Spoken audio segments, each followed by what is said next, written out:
Good evening. Welcome to the Midnight Paperback. The water you see is not here to show you the story. It is here to keep you company while you listen. So dim the lights, let the tank settle. And when you're ready, let's open tonight's paperback. Tonight's paperback. The woman who kept Anna's keys. Every night, Anna Vale's keys disappeared from the hook beside her door.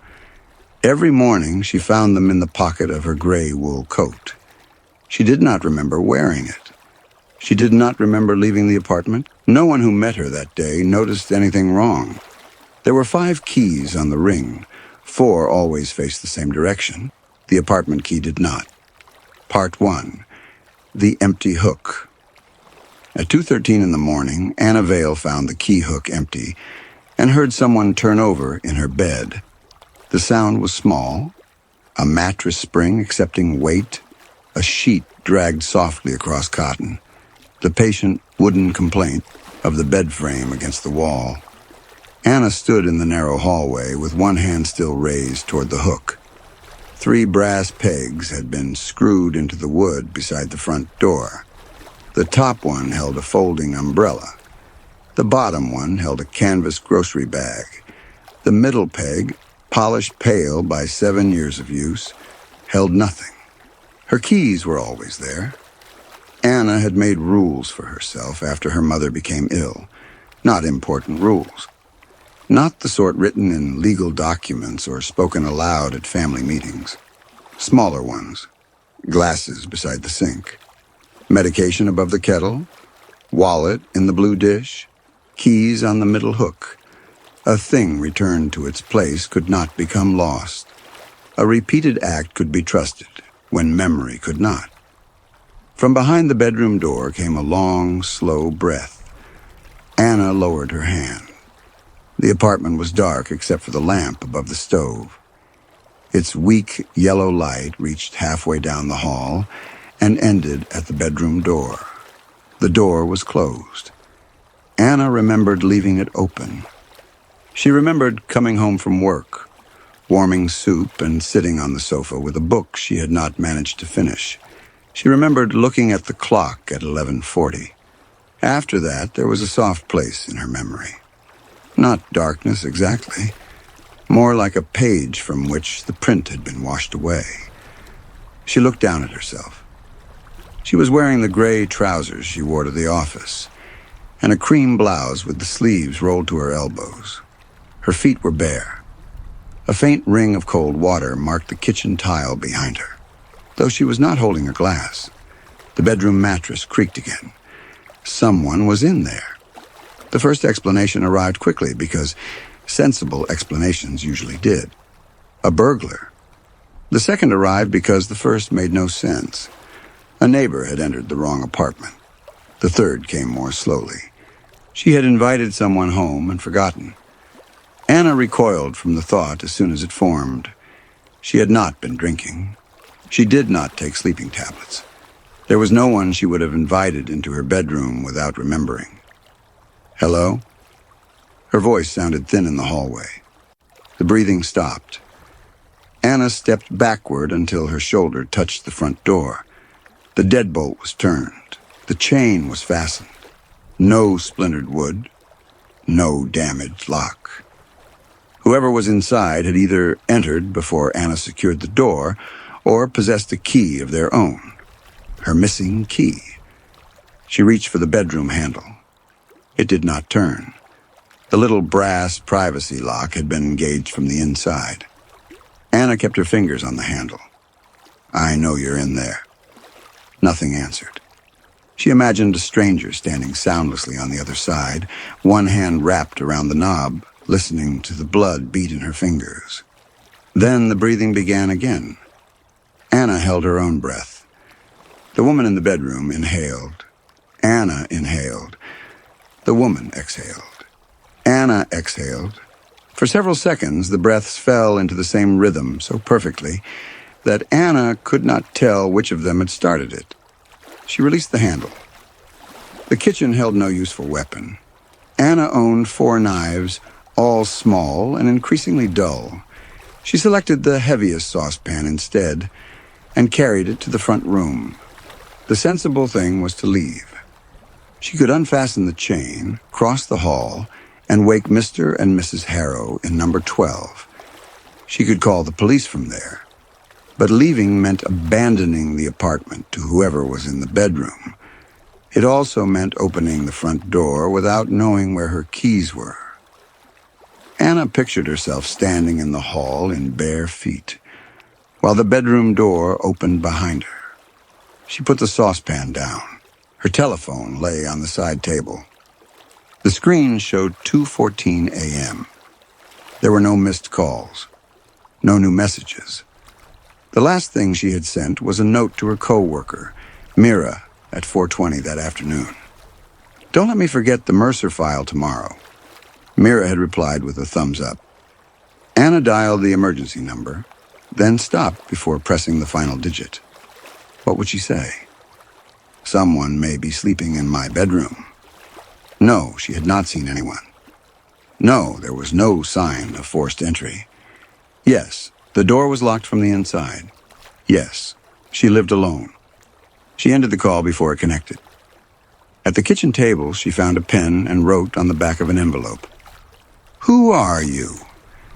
She placed the envelope on the floor outside the bedroom. Then she sat in the armchair facing the hallway and waited. The apartment had never seemed especially quiet before. It was an old building and behaved like one. Pipes knocked. Floorboards tightened in cold weather.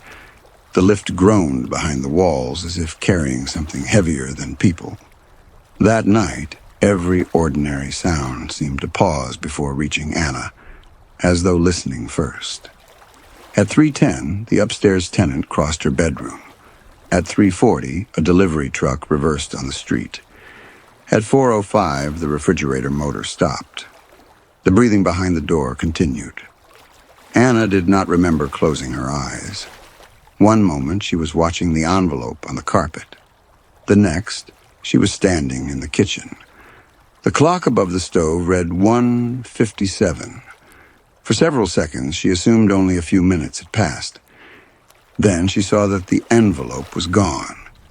The bedroom door stood open. The room beyond was empty. The bed had been made with a precision Anna did not use. The coverlet had been pulled tight enough to flatten the pillows beneath it. Gray daylight should have been showing through the curtains. Instead, the windows were black. Another night had arrived. Anna walked to the stove and touched the metal kettle. Cold. On the table sat a bowl containing 2 apples she did not remember buying. A small bruise marked one of them in the shape of a thumb. She looked at her clothes. A dark green skirt, black tights, a blouse with a narrow collar. Office clothes. Not the clothes she had been wearing in the hallway. Her handbag sat on the chair. Inside were her wallet, a packet of mints, and a receipt from the pharmacy at 12:32 that afternoon. She had no memory of the pharmacy. Anna went to the front door. The middle hook remained empty. Her coats hung from a wooden rack in the corner. She searched the pockets of the navy raincoat first, then the black winter coat. Her fingers entered the left pocket of the gray wool coat and closed around cold metal. The keys were there.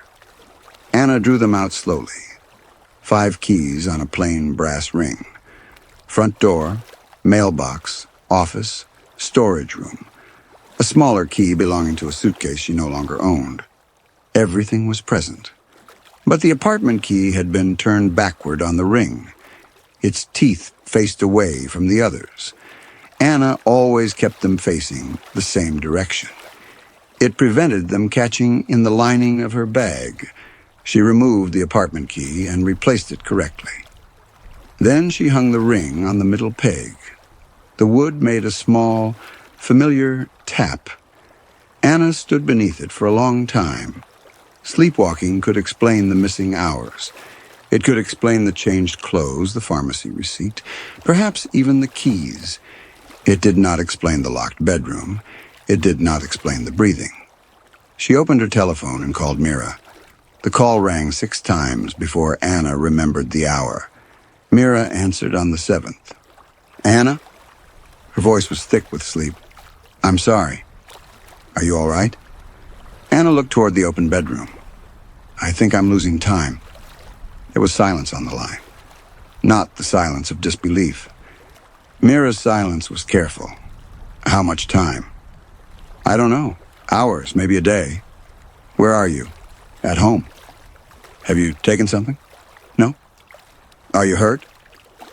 Anna touched the back of her head. "No." "Do you want me to come over?" The offer brought a sudden pressure behind Anna's eyes. "Yes." "All right. Give me 20 minutes." Mira paused. "Anna?" "Yes?" "We had lunch today." Anna's fingers tightened around the phone. "What?" "You and we ate at Bell's. You complained that the tomato soup tasted like warm ketchup." "I didn't." "You did." "Mira, I haven't seen you since yesterday." Another pause.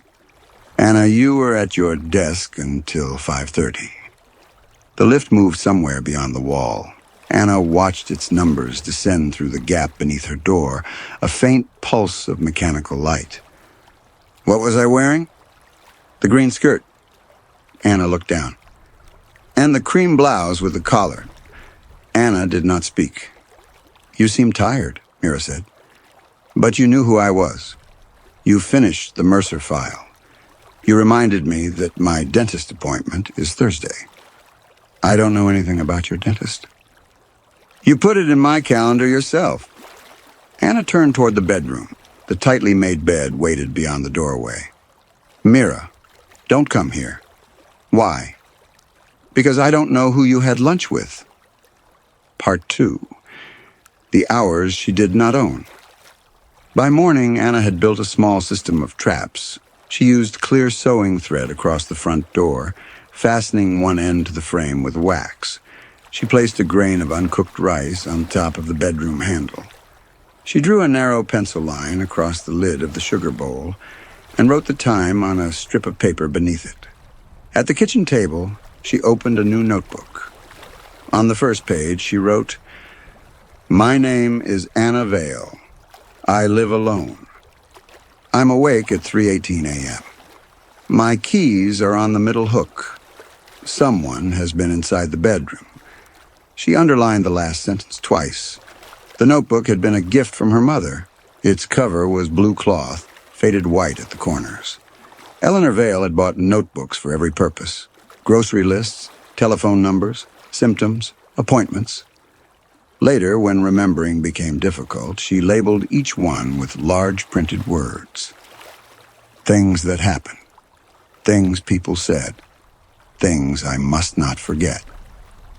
Anna had found those titles heartbreaking at the time.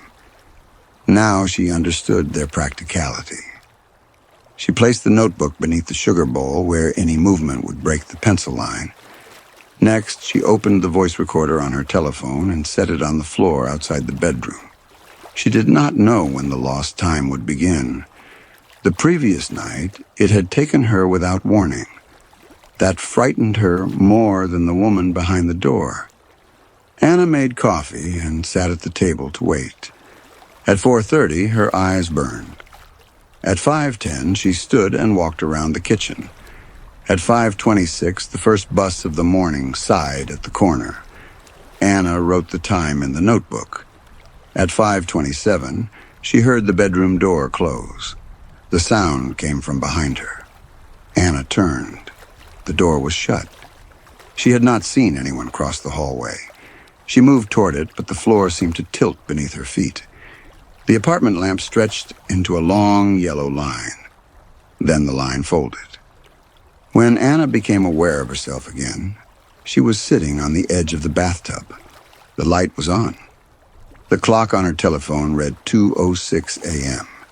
Her shoes stood neatly beside the bathroom door. She was wearing a charcoal dress she disliked because the sleeves pulled beneath the arms. On the sink lay a new toothbrush, sealed in plastic.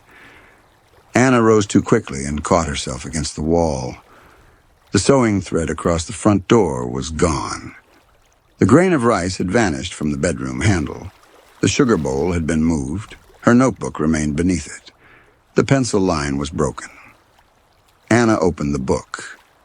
Beneath her final entry, someone had written in black ink, "You were awake at work all day. Stop calling Mira." Anna stared at the words. The handwriting was hers. Every compressed letter, every too wide space after a period.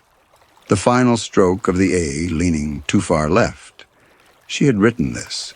She had no memory of writing it. Anna turned the page and wrote, "Who are you?" She left the notebook open on the table. Then she picked up her telephone. The recording had lasted 23 hours and 11 minutes. Most of it was unusable. Pipes, traffic, the refrigerator, distant footsteps from the corridor. Anna moved through it in 10-minute intervals.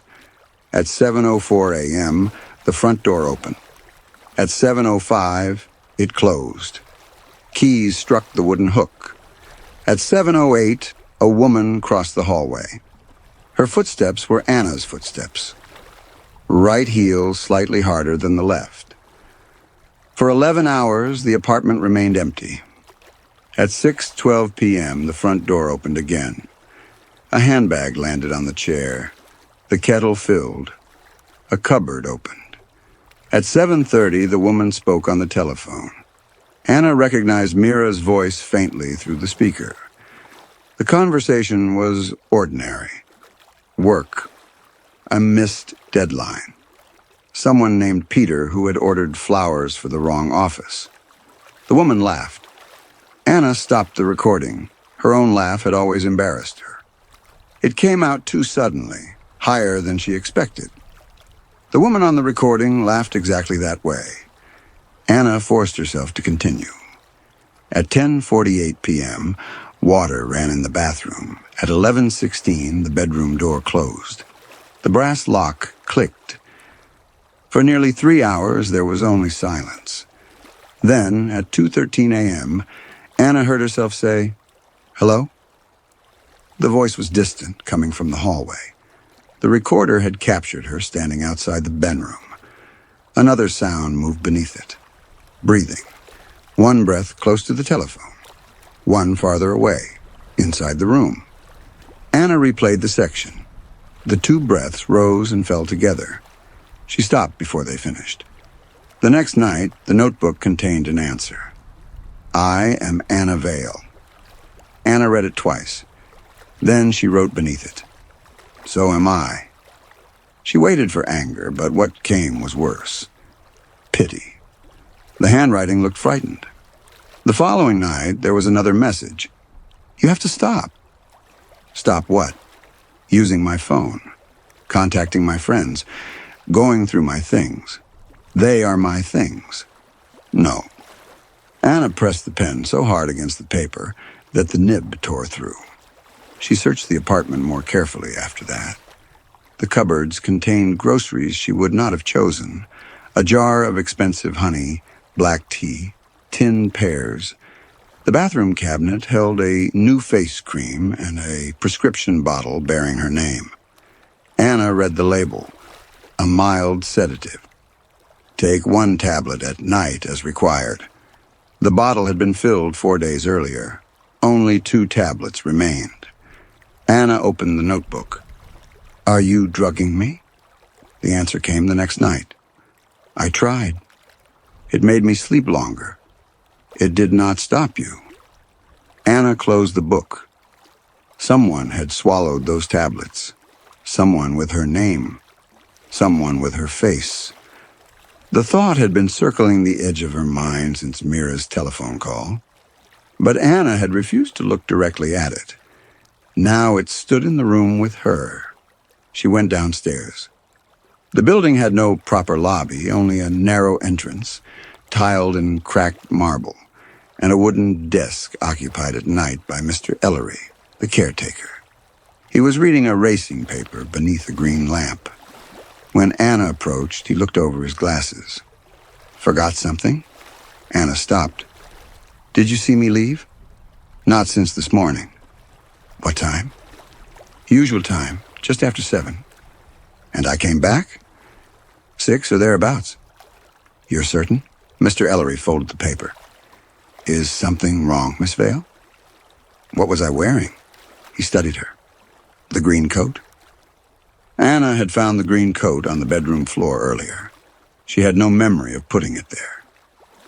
Was anyone with me? No. Did anyone come up after? Courier at 8. Mrs. Harrow's nephew around 9, that's all. You didn't see me leave again? No. Anna looked toward the glass entrance doors. The street beyond was wet and empty. Mr. Ellery followed her gaze.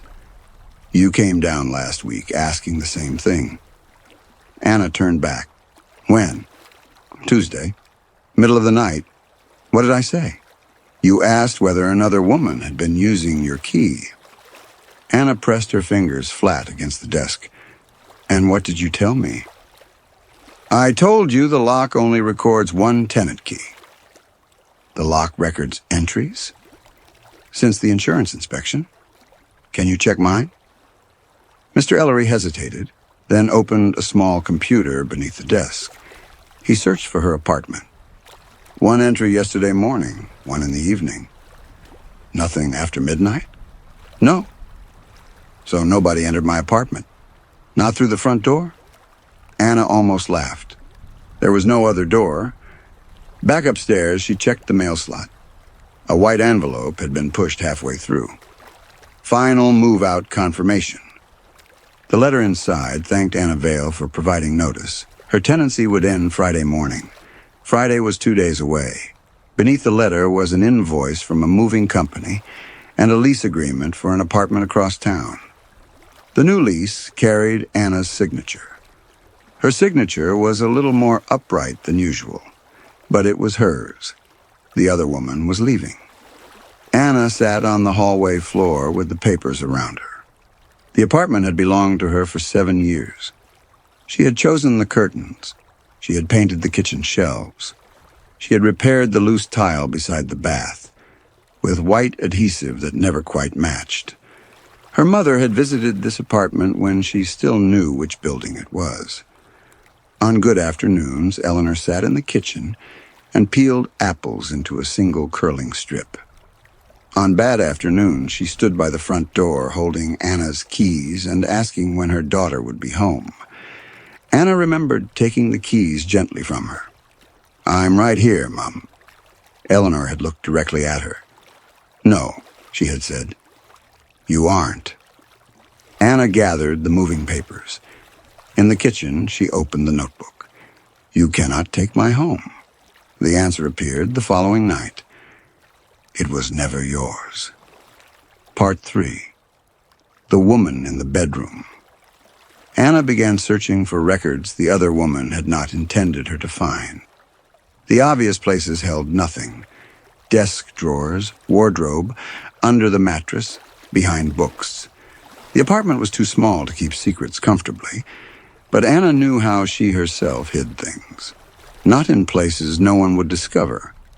In places no one would think important enough to examine. She removed the winter sheets from the top shelf of the linen cupboard. Behind them stood a red accounting ledger. Anna carried it to the kitchen. The first entry was dated March 9th. Woke in the kitchen at 6:14. Bedroom door open. Keys missing from hook. Found them in gray coat. Tea made. 2 cups in sink. The next entry, March 10th. Same. Lost approximately 6 hours. Recorder captured movement at 2:11. My voice, but I was asleep. March 11th. Stayed awake until 1:40. Nothing. Fell asleep. Woke at 6:03 with front door open and keys in my hand. March 12th. Changed bedroom lock. March 13th. She was outside the door. Anna stopped reading. The ledger continued for 27 pages. The entries grew shorter. She moved the keys. She searched my bag. She called Mira. She knows about Mother. She thinks she is me. Several pages had been written in capital letters. She has my memories. Not the new ones. Only everything before March 9th. Anna turned back to the beginning. March 9th. The date sat on the paper with the quiet authority of a gravestone. She tried to remember that week. Monday had been busy. The Mercer file arrived late. Mira brought pastries to the office. Anna called the pharmacy about her mother's old account being closed. Tuesday, nothing. Not darkness. Absence. She knew March had continued because the calendar said so. She knew she had eaten, traveled, spoken, slept. The knowledge existed without images. Anna opened her telephone. Her photographs after March 8th felt like pictures from a stranger's holiday. Mira holding a yellow umbrella. A new crack in the office window. Anna herself sitting in a restaurant beside a birthday cake. She did not remember the cake. She did not remember the navy blouse she was wearing. The ledger contained a folded page near the back. It had been written more slowly than the others. If you find this, you will think I stole your life. I did not. You remember my childhood because it was mine. You remember Mother because she was mine. You remember this apartment because I chose it. You remember everything until the night of March 8th. After that, you remember only the hours when I am asleep. I don't know what you are. I don't know why you started. I only know that when I sleep, you live here. When you disappear, I wake up with the keys somewhere else. Anna read the page without moving. The refrigerator began its low mechanical hum. On the wall, the clock marked 1 minute and then another. Anna turned to a fresh page in the blue notebook. What happened on March 8th? The answer came the next night. Nothing.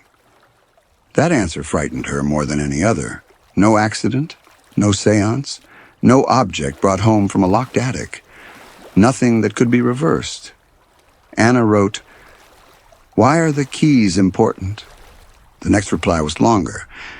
The first morning, I woke with them in my hand. Every morning after, they were somewhere you had put them. When I locked them in the bedroom, you stayed outside all night. When I left them on the hook, you opened the front door. I woke standing in the corridor. I think they are how you cross. Anna stared at the final sentence. How she crossed what? The doorway. Sleep. The narrow and invisible distance between being remembered and being real. The other woman had not written an explanation. Perhaps she did not have one. Anna closed the notebook. From the bedroom came a cough, not the soft movement of sleep. A woman clearing her throat. Anna approached the door. The brass handle was cold. Are you awake? Silence. Anna pressed her ear to the wood. A bed spring moved. Then her own voice said, "Go away." The words were low and exhausted. Anna stepped back. The door had a simple privacy lock. It was meant to discourage interruption, not prevent entry. A narrow metal pin could release it from the hallway. Anna fetched a straightened paperclip from the desk. Her hand shook as she inserted it into the small hole. The lock clicked. She opened the door. The bedside lamp was on. A woman lay beneath the coverlet with one arm over her face. For a moment, Anna could not understand what she was seeing. The shape was familiar in the way one's reflection was familiar, but reflections obeyed distance and glass. They did not breathe. They did not cast their own shadow against the wall. The woman lowered her arm. Anna saw her own face. Not an approximation. Not a sisterly resemblance. Her face. The same narrow mouth. The same faint line between the eyebrows. The same small pale scar beneath the chin from falling against a radiator at 6 years old. But this face carried days Anna did not remember. A healing blemish near the temple. A newer cut across one knuckle. Hair trimmed half an inch shorter. The woman sat up. For several seconds, neither spoke. Anna had imagined that seeing the intruder would make everything simpler. Instead, the room lost its proportions. The walls appeared too close. The ceiling seemed to rise. The woman reached toward the bedside table. Anna saw the keys there. "Don't," Anna said. The woman stopped. Her eyes moved from Anna to the open door. "You shouldn't be in here," the woman said. "This is my bedroom." "No." "My bed," Anna said. "No. My apartment." The woman's expression tightened. "You read the ledger?" "Yes." "Then you know?" "I know what you believe. I know what happened." "So do I." "You remember everything before March 9th, the woman said. "I remember my life. You remember mine." Anna felt anger then. It arrived cleanly, almost gratefully. "You don't get to say that." The woman pushed the coverlet away and stood. She wore Anna's blue nightdress. "You don't remember Mira's birthday?" "That proves nothing." "You don't remember the leak above the copy room?" "I could have forgotten." "You don't remember going to Mother's grave on March 12th?" Anna opened her mouth. No image came. The woman continued. "You don't remember finding the white stone someone left on the grave. You don't remember taking it home. You don't remember throwing it away the next morning because you decided it was foolish to keep it." "What stone?" "Exactly." Anna looked at the bedside table. A glass of water, a folded tissue, the keys, no white stone. "What caused this?" "I don't know. You must." "I woke up on March 9th and things had moved." "Things move. People forget." "I recorded you." "You recorded yourself." "I was asleep." "You think you were asleep?" The woman took one step closer. "Do you remember waking up yesterday?" Anna said nothing. "Do you remember sunlight?" "I remember thousands of mornings." "Not since March 8th." Anna tried to summon one. The bus window bright with morning, coffee at her desk. The east wall of the apartment turning gold.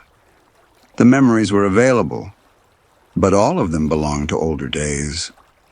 Since March 8th, Anna's life had taken place beneath electric light. She looked toward the curtained window. "What happens to me in the morning?" "I don't know. You must see.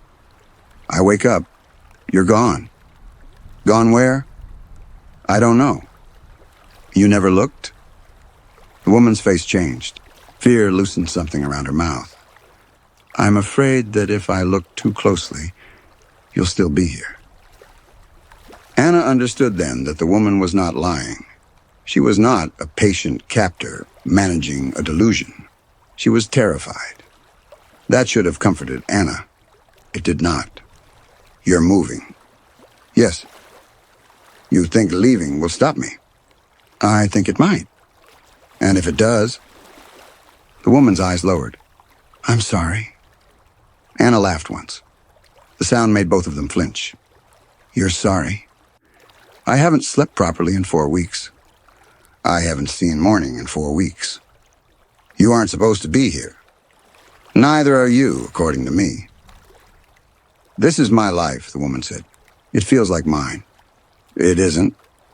Anna crossed the room before she decided to move. The woman reached for the keys. Anna caught her wrist. They froze. The contact was ordinary. Warm skin, a quick pulse, the slight tension of muscles beneath the arm. No shock of recognition passed between them. No memories changed hands. The woman was simply there. Alive. "You're hurting me," she said. Anna released her. A red mark remained around the wrist. Anna knew it would bruise. She knew exactly how the skin would darken, because it was her skin. The woman took the keys from the table. "You need to stay inside tonight." "Give them to me." "No. They belong to me. They open my apartment." "My apartment." The words had begun to sound childish. Anna looked at the clock. 4:46 a.m. The earliest line of daylight would reach the eastern roofs in less than an hour. The woman saw her looking. "I called the movers for 6:30. You planned to be gone before I could stop you. I planned to be gone before you appeared. But you fell asleep. I haven't slept since yesterday morning. Her hand closed around the keys. You need to let me leave. Why? Because if you come with me, I don't know what happens. You think I'm attached to this apartment? Maybe. Or the keys? Maybe. Or you? The woman did not answer. Anna looked at her own frightened face and felt something inside her settle. The apartment had not made a monster. It had made a dispute. Two women stood inside one life, and neither possessed proof that mattered to the other. Memory was not proof. The memories were shared. A body was not proof. The bodies matched. Love was not proof. They loved the same dead woman. Only time separated them. One had been allowed to continue through the days. The other had been given the nights. You could let me stay, Anna said. The woman shook her head. We could take turns. No, you already do. That isn't living.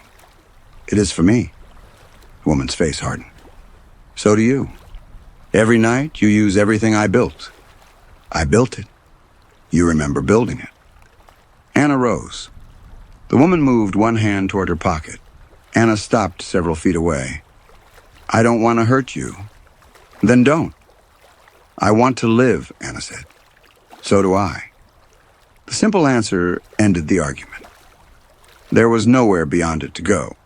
At 5:38, the woman returned to the bedroom. She stood inside the doorway. I'm going to lock this. You'll fall asleep. I'm safer in here. From me? Yes? Anna looked at the keys. Take them out of your pocket. No? You're afraid I'll leave? Yes. You think if I crossed the door with them, I might continue? I think something might. Something. The woman's face crumpled for only an instant, then she controlled it. I am sorry. She closed the door. The lock clicked. Anna stood in the hallway. The apology felt like a hand placed gently over her mouth. From inside the bedroom came the sound of the mattress receiving weight. Anna returned to the kitchen. The moving papers lay where she had left them. The new apartment was on Fleming Street, 6 kilometers away. 1 bedroom, 3rd floor, eastern windows. The other woman had signed the lease and paid the deposit. Anna knew the route. She knew the bank account. She knew the office alarm code. She knew Mira's telephone number and the name of the receptionist. Disliked being called Kathy. She knew her mother had sung while peeling apples. Those memories might have belonged to the woman in the bedroom first. That did not make them feel less true. At 5:44, Anna heard the bedroom woman cough. Then silence. Anna approached the door. She pressed her ear against it. Breathing.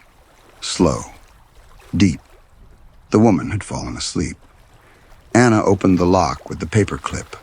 The bedside lamp remained on. The woman lay on top of the coverlet, one hand inside the pocket of her nightdress. Anna stood over her. She could have woken her. She could have returned to the kitchen and waited for whatever morning did. She could have accepted that a life belonged to the person who had occupied it first. But Anna did not know how to measure first. The woman had 27 days Anna lacked. Anna had every year before them. Was a month enough to own a childhood? Was daylight enough to own a name? Anna knelt beside the bed. She placed 2 fingers against the woman's wrist. The pulse was steady. The woman murmured something in sleep. Anna leaned closer. Mom, the woman whispered. Anna shut her eyes. The memory rose in both of them. Eleanor at the kitchen table. Apple peel curling beneath her hands. Afternoon sunlight on the blue cup. For 1 second, Anna hated the woman for dreaming it. Then she understood that the woman had as much right to the dream as she did. That understanding did not change what Anna chose. She eased the keys from the pocket. The ring was warm from the woman's body. The apartment key faced backward. Anna left it that way. She took the gray wool coat from the rack. Her wallet was inside the handbag. Identification, bank card, office pass. She took those too. At the front door, she fastened the coat. The middle hook stood empty. Behind her, the bedroom remained silent. Anna placed her hand on the lock. The door opened without the key. Beyond it, the corridor lights glowed weakly over the worn carpet. The lift waited at the far end. Anna looked back. The apartment appeared ordinary. The blue notebook on the table. The white cup beside the sink. The closed bedroom door. A life could be reduced to such small arrangements. Things left where someone expected to find them. Anna stepped into the corridor. She pulled the door shut. The lock caught with a quiet click. At the lift, she pressed the button. The doors opened immediately. Inside, a scratched mirror returned her face. Pale, tired, afraid. The face she checked for lipstick every morning. The lift descended. 4th floor, 3rd, 2nd. Anna expected the light to fold. She expected the missing page to open beneath her. Nothing happened. The lift reached the ground floor at 5:53. Mr. Ellery looked up from behind the desk. "Early start, Miss Vale?" Anna touched the keys in her coat pocket. "Yes. Movers will be here soon." "I changed my mind." He smiled faintly. "About moving?" "About several things." She crossed the lobby. The glass entrance doors opened. Morning waited outside. The sky above the buildings was the color of old paper. Anna stepped onto the pavement. Cold air reached her face. A bus turned the corner. Its windows carried squares of pale light. Anna walked east. With every step, she expected to disappear. She reached the end of the block, then the next. The sun rose between two buildings and touched her hands. Anna stopped. She watched light gather across her skin. Nothing was taken from her. No darkness returned. No lost hours opened. Anna began to laugh. She covered her mouth, but the sound escaped between her fingers. A woman walking a dog glanced at her and continued.